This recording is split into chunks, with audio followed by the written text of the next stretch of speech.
Good morning friends. 1 મિનિટનો સંદેશ આપણે બાઇબલની અનુક્રમણિકા જોઈ રહ્યા છે, રાઈટ? આ અનુક્રમણિકા બાઇબલની જે છે, યાદ રાખીએ, જે પ્રમાણે ઇતિહાસ રચાયો, જે પ્રમાણે ઘટનાઓ બીનાઓ ઘટી, રાજાઓએ રાજ કર્યું, એ પ્રમાણે ગોઠવાયેલી નથી. પુસ્તકો એ પ્રમાણે ગોઠવાયેલા નથી.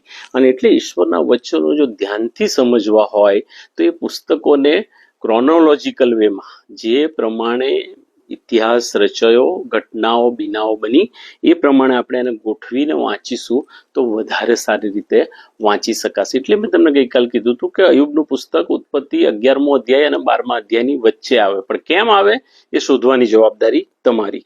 મેં તમને ત્યાર પછી કીધું હતું પહેલો બીજો કાળ વૃત્તાંત એ મિની જૂનો કરાર છે, રાઈટ? અને એનું મેં તમને રીઝન આપ્યું. તો હવે એનાથી આગળ વધીએ તો પહેલા બીજા કાળ વૃત્તાંત પછી એઝરા, નેહમ્યા ને એસ્તર આવે છે. હવે આ જે 3 પુસ્તકો છે એ તો બાબેલના બંદીવાસમાંથી પરત ફરતા હતા અને પરત ફરી ચૂક્યા પછીના પુસ્તકો છે. એટલે એને ઉઠાઈને ક્યાં મૂકવા પડે? હાગ્ગાઈની ઉપર મૂકવા પડે, બરાબર? હાગ્ગાઈની ઉપર મૂકવા પડે. અને એ સાથે સાથે જે હસ્કીએલ અને દાનિયેલનું પુસ્તક છે એને પણ ત્યાંથી ઉઠાઈને ક્યાં મૂકવા પડે? એઝરા, નેહમ્યા, એસ્તરની ઉપર મૂકવા પડે, રાઈટ?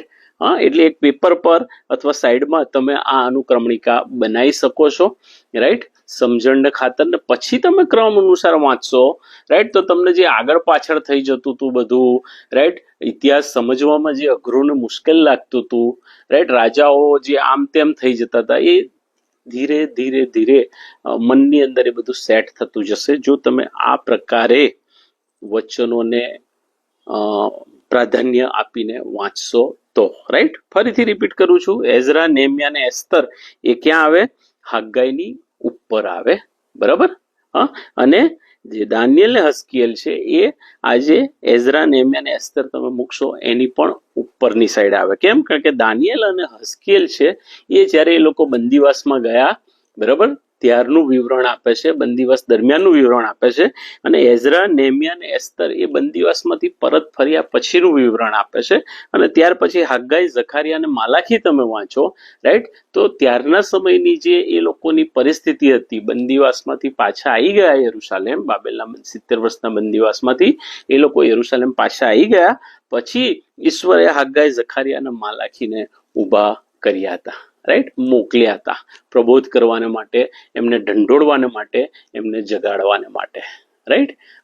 આ રીતે સમજવાના માટે આપણે યત્ન કરીશું. આવતીકાલે હવે જે બીજા બાકીના જે પુસ્તકો બાકી રહ્યા છે એના સંદર્ભમાં જોઈશું, રાઈટ? પણ તમે અનુક્રમણિકાના આધારે બાઇબલના એ વચનોને સમજવાના માટે યત્ન કરજો, એની ઉપર હેડિંગ આપી દેજો, રાઈટ? અને આવી રીતે ક્રમમાં ગોઠવી લેજો તો વચન વધારે સમજવું અર્થપૂર્ણ અને આશીર્વાદિત બની રહેશે, right? May God bless you. Have a good day. Bye bye. Take care.